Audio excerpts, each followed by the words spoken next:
Hey, good evening. This is final day recap as I'm here in Guayaquil Airport as we wait to board our flight scheduled for 11:40 p.m. So you'll probably be hearing a lot of overhead background noise, but I just wanted to, finish where I started as we recorded from Miami Airport before heading to Guayaquil. Now recording my final video update. Conversation with other members of our university team, as well as people who have traveled over here over the years with our missions trip. This has been an awesome year. In fact, for me, this is the third year. This has actually been probably one of the best years. As you follow me on my recaps, we've had a lot of challenges, but there's a lot of blessings. And just to give you an update on terms of what happened in the crusade, we had on Saturday night, we had two young men that we had met. One who I had actually met last year, but had not had an opportunity to really share the gospel or go into depth with him. Thankfully, we were able to lead him to Christ, and for him to and another friend of his to join us at the crusade there in Mucholote, a community within Guayaquil. So God has definitely been great.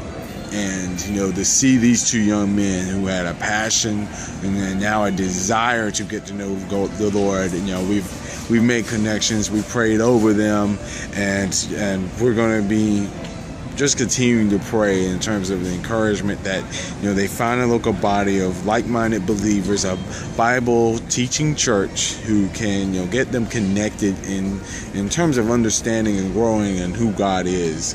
Because while we may be here just for a week, the work is now just beginning for them as they get into their growth and knowing who Christ is. So the crusade was a little bit smaller because half of our teams had already flown out for that day, and so the rest of the half of the teams are flying out tonight, and we've got a late night ahead of us. Like I said, we have 11:40 p.m. Flight, and we won't be getting back into RDU until sometime around 12 noon. So most likely I won't have a chance potentially to post this video probably until I get into Miami, or maybe after I get back, but we'll see. It's been like I said, it's just been awesome. We had two other brothers that we had been really concerned for going into the trip, and these were two brothers of ours that we had made connections with before previous experiences, and they were on my heart the whole week, and had not really had a chance to kind of connect with them until at least Saturday.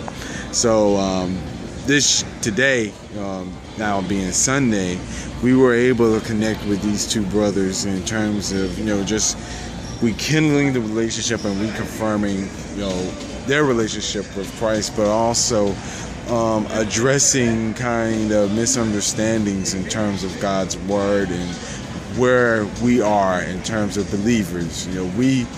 We're reminded that while we read the Old Testament and we see how the law, God's law, was passed down to Moses, and the Israelites at that time were beholden to basically follow the law to understand what it took to meet a righteous, just God. Jesus tells us that he was there to fulfill the law, and that was done through the shedding of his blood. And so this was something of a point of clarification that thankfully and prayerfully we were able to discuss. And so in terms of really connecting people to Christ, we actually had probably 2 or 3 times the amount of conversions within the university team, people who are making relationships with Christ, more so than we had ever been able to do prior to last year. So, but we don't take any of the credit. We were just vessels that God used for us to plant a seed, and some others came through and probably also watered, but God allowed for it to grow. And so I just ask for your prayers now, for prayers of encouragement for those we're leaving, who are already on the mission of God to do God's work, and those who already know what God has called them to do. We pray for the new believers, that as they start growing in the Word, that they may have the opportunity, again, as I said earlier, to be connected in a Bible-believing church. And one of the amazing things that happened was we were able to also build a bridge with a young brother in Christ who is there at the University of Guayaquil, who is also a medical student, and connect him with some of the other students that he may know with our medical teams that will come, as we have already established free medical clinics and opportunities for them to practice the things that they're going to school for, and for also our English-speaking brothers and sisters in the linguistics department to also make connections as becoming English translators. So opportunities were definitely far in mind. This Sunday, one of the things that was great for me was our ability to actually go to a local church. We have Pastor Samuel, who heads up the Church of God here in Guayaquil, had invited our missionary team actually to what I believe was probably a non-denominational church. I'm not sure, but our choir had a chance to sing, and Pastor Dow gave yet another wonderful message.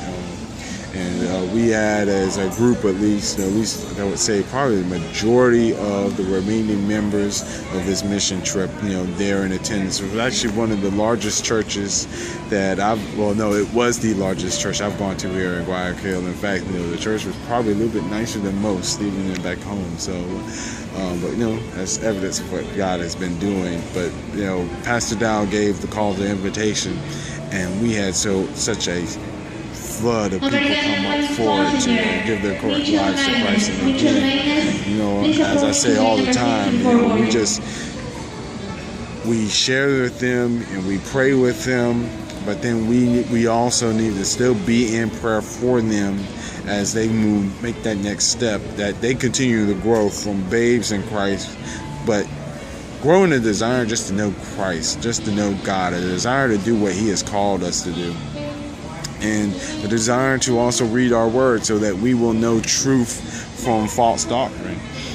And that's a prayer not just for those here in Guayaquil, but for anyone across the world, because while we are called to go out and do missionary work, whether it's overseas or back home, one of the things we got to remember is the discipleship part and the encouragement of our fellow brothers that are here on the ground doing the work God has called us. So it's like I said, I can't say enough how awesome this trip has been.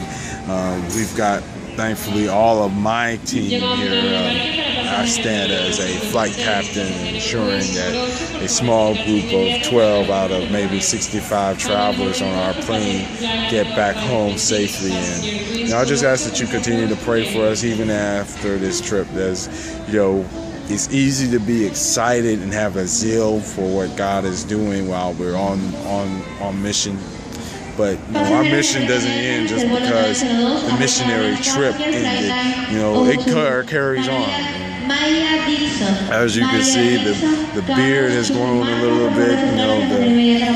I'm probably a little bit more haggard and tired. But I'm just thankful for this great opportunity just to be able to connect with like-minded believers, to just follow in our pursuit for what God is wanting to do through us. And it's not just the people that we interact, that we seek change in the lives and their hearts, but it's also within our members of our own team, the translators that make travel with us every day, or people who came and flew in from the United States that may not necessarily have known God or may not have understood truly the character of what God can do until they came here and God really started working on their heart. You know, I am a testimony to that, because my first year, I came in thinking, you know, I'm going to be willing and obedient to God's word. I'm going to be obedient to the things God calls us to do. But, you know, I was like the little kid hiding behind my pastor. But God had to call me forward, and you know, and I was called to give what was my first message, my first sermon in a youth and drug rehab facility. And you know, you never know what God may call you to do. So that's why we always got to be ready, willing, and able to do what God calls. So I'm kind of keeping watch, you know, because I'm a little bit separated from my team, but not too far away from them. So that's why I keep kind of turning my eyes as I try to pay attention to members of our flight as we walk. They walk past me right now here at the airport. But this is it. This is our final destination for many of us will be Raleigh, Durham. Some of us may be going to Pennsylvania, others may be going elsewhere. But I just pray that that we have done all that God has called us to do here, and that we continue moving forward from here. You'll be hearing more from me if you're a member of Mount Zion maybe next Sunday as we go back to worship at Mount Zion Church there in Cary. We'll be definitely praying for our brothers and sisters across all the other churches and all the other groups that came together operating as one body.